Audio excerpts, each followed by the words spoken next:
Başkan orada biz kenara. Orada duruyor. Abi yanıyor.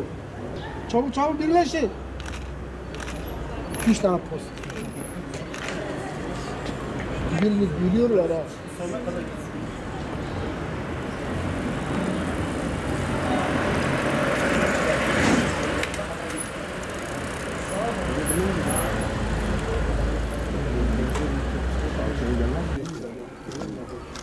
Hadi hadi canım tut.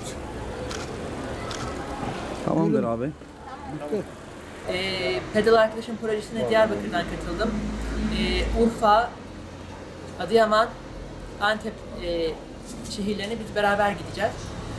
Bu projenin amacı Türkiye'nin çeşitli bölgelerindeki engelli vatandaşlara ulaşıp hayata daha aktif katılmalarını, daha engelsiz katılmalarını sağlamak. Bu amaçla pedal çeviriyoruz. Ve ayrıca çeşitli illerde çeşitli engelli arkadaşlar tandemin arka kısmında oturup pedal çeviriyor ki böylece daha çok çeşitlilik oluyor, daha çeşitli fikirler ortaya çıkıyor. Ben Güneydoğu'yu görmek istiyordum zaten, özellikle şehirlerini ve yemeklerini çok merak ediyordum. Benim için de güzel bir deneyim oldu. Amacımız engelli arkadaşların hayata katılmada yaşadıkları zorlukları hatta ortadan kaldırmak ve bunun sporla ne kadar kolay olduğunu göstermek. Ben tandem bisikletle Türkiye'de ilk uzun yol sürüşünü yapan engelli. Bu sayede birçok insanla tanıştım, birçok şehri gördüm, çok çeşitli ortamlarda bulundum. Bunun yayılarak çoğalmasını, Türkiye'nin her bölgesine yayılmasını istiyoruz. Pedal Arkadaşım projesini Melis Başak ile 2016 Mayıs ayında kararlaştırdık. Buradaki amaç aslında tüm şehirleri gezerek, Türkiye'deki tüm şehirleri gezerek 81 il gezmekti aslında amacımız. Ama iklim koşulları ve üzerimizdeki teknik kıyafetler ancak 60 şehre kadar müsaade edebileceğini söyledi.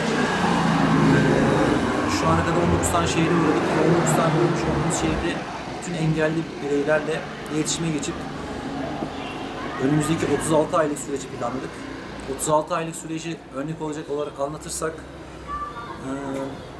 engelli engel sıfatını kaldırarak sadece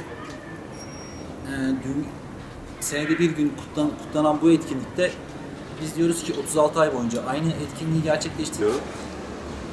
Engelli ve engelsiz insanların bir arada olması, engellilerin sorunlarının çözüme kavuşması, engelli sorunlarını